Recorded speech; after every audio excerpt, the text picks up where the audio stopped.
السلام عليكم ورحمة الله وبركاته. اللهم صل وسلم وبارك على سيدنا محمد عليه أفضل الصلاة والسلام. بسم الله الذي لا يضر مع اسمه شيء في الأرض ولا في السماء وهو السميع العليم. يبدأ يومكم بذكر الله والصلاة على رسول الله. هقول لكم بقى على طريقة حلوة جدا للقرص، هتخليها كده ناعمة ودايبة، يعني زي قرص نواعم كده وأحسن من بتاعة الفرن. يلا نشوف المقادير. انا هعمل كيلو دقيق واحد، عايزه تضاعفي الكميه حسب راحتك او المتوفر عندك. كيلو من الدقيق، معلقه كبيره من الخميره، معلقه صغيره من البيكنج باودر، وربع معلقه من الملح، ومعلقه كبيره من السكر، ومعلقه كبيره من السمسم. هستخدم كوبايه زيت على سمنه. عايزه تستخدمي زيت بس، عاوزه تستخدمي سمنه بس انا دايما بعملها بالزيت على سمنه، يعني كيلو دقيق لكوبايه زيت على سمنه. هقلب بقى المواد الجافة كده مع بعضها. هقول لكم برضو المقادير تاني، مقادير سهلة وبسيطة، وهقول لكم دلوقتي على المكون اللي هيخلي القرص تحفة، خليها بقى يعني دايبة قوي. قلبت المكونات الجافة مع بعضها، وضفت معلقة من السمسم في المعجنات بيخليها حلوة جدا. سيحت السمنة، مش هسخنها، لا سيحتها بس. كوباية سمنة على زيت. لازم تبسي العجينة، الخطوة دي هتخلي القرص دايبة معاكي كأنك كده بتعملي كحك، بس هي مش كحك، هي قرص دايبة وطعمها حلو. يبقى الخطوة دي مهمة، انك تبسي العجينة في السمنة كده، بس كده ان انت بتعمليها على ايديكي كده لحد ما تحسي ان الدقيق كله شرب من السمنة. واقولك برضو على الاضافات اللي ممكن تضيفيها حسب الموجودة عندك. انا دايما بشتغل بالحاجة اللي موجودة عندي، ممكن تستبدلي حاجة مكان حاجة.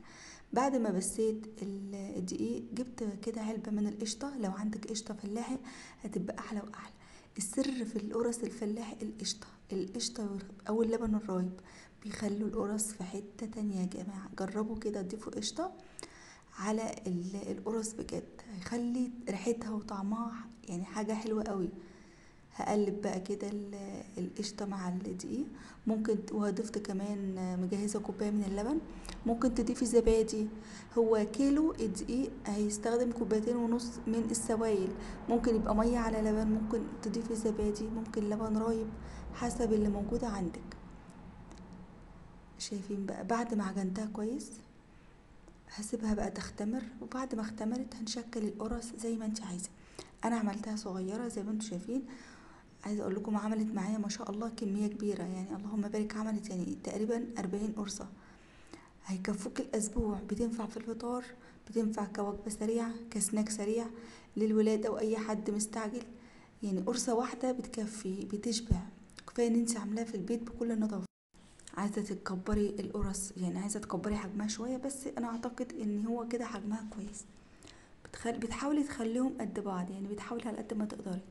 بعملها كده، بكورها على ايدي في كفة ايدي بالشكل ده. وانتوا طبعا شفتوا القرص شكلها عامل ازاي. يبقى الحجم بتاع القرصة انت اللي هتتحكمي فيه. اخبزوا في البيت يا جماعة كل حاجة، والله لا انت لما تعملي كمية كيلو دقيق، يعني لما تعملي كيلو دقيق في البيت هيوفر معاكي كتير. يعني هي كل حاجة غالية دلوقتي، بس انت دلوقتي برضو بتدوري على التوفير لنفسك. انت لما تجيبي كيلو دقيق ويعمل معاكي مثلا كمية قرص محترمة تكفيك اسبوع او كام يوم في الاسبوع، هتنفعك في الفطار. ابنك جاع فجأة، حد في البيت جاع فجأة، فالحاجات دي بتوفر كتير. وانا كمان كنت عامله معاكم في فيديو مخبوزات الفطار اللي هي بالعجوه، يعني كانت حلوه برضو جدا. وعامله معاكم في فيديوهات قبل كده افكار كتير اقتصاديه برضو، وتوفر معاكي لتوفير الوقت برضو، وتوفير في حاجات كتير. في الفيديوهات اللي فاتت عامله معاكم افكار للفطار حلوه جدا، وتوفيرات يعني للاسبوع. كنت عامله معاكم فيديو في حاجات كده للاسبوع. افتحي تلاجتك كل يوم، شوفي الحاجة اللي موجودة فيها، طلعيها استخدميها قبل ما تبوظ. ما تسيبيش حاجة تبوظ في التلاجة، لان انتي اولى بكل جنيه هتوفريه. اي فلوس او اي قرش انتي هتوفريه انتي اولى بيه تشتري بيه حاجة تانية. فخليكي دايما ست واعية كده ومدبرة وموفرة، ودايما توعي كده لأي حاجة في بيتك تحافظي عليها. كل حاجة موجودة في البيت فهي ستر من ربنا سبحانه وتعالى. استوري بيتك بخزين البيت، يعني خزين البيت ده بيكون ستر وفضل ونعمة من الله سبحانه وتعالى. ربنا يعافينا ويرزق الجميع يا رب في الأيام الغلا اللي احنا فيها دي، يعني أيام ما يعلم بها إلا ربنا بجد. يعني ربنا يعين كل واحد على أولاده ويرزقكم برزقهم يا رب. قطعت كده اول صينية هسيبها تختمر. قبل ما نخبزها لازم يكون الفرن ساخن قبلها ب10 دقايق. هي عامة بتقعد في الفرن 10 دقايق، بتراقبيها اول ما بتاخد لون من تحت خلاص يعني بتولع عليها بقى الشواية. طالما مختمرة كويس والعجينة كويسة ما بتاخدش معاكي وقت في الفرن. العجينة كانت حلوة جدا، طرية بشكل وحلوة قوي، يعني علبة القشطة مخليها طعمها حلو وهي طرية ملمسها حلو. ممكن تضيفي زبادي زي ما قلتلك او لبن رايب، ممكن تضيفي لبن بودرة. يعني الاضافات بقى حسب الموجود عندك، انا بضيف الموجود عندي مش بصعب حاجة على نفسي خالص. كده بقى كان اختمرت، تدخلها الفرن. ما شاء الله عملت كمية حلوة. تحتفظي بقى بيها في علبة وتغطيها، او ممكن تدخليها التلاجة لو الجو حر عندك، لان المخبوزات يعني بتبوظ بسرعة. شايفين بقى الجمال، يعني ما شاء الله حلوة قوي. كانت شكلا وطعما وعجبت الكل. يا رب يكون فيديوهاتي بتعجبكم والوصفة عجبتكم، واستنوني فيديو جديد وافكار جديدة. قومي بقى اعملي كوباية شاي كده مع قرصة او كوبايه شاي بلبن هتعجبك قوي.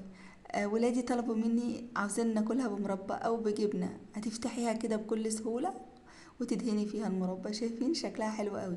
ممكن تاكليها بالجبنه، تدهنها لهم جبنه وهتبقى حلوه برضو. شايفين هشه وجميله وطريه. يا رب يكون الفيديو عجبكم، واستنوني فيديو جديد وافكار جديده، ودمتم في رعايه الله وحفظه وامان، والسلام عليكم ورحمه الله.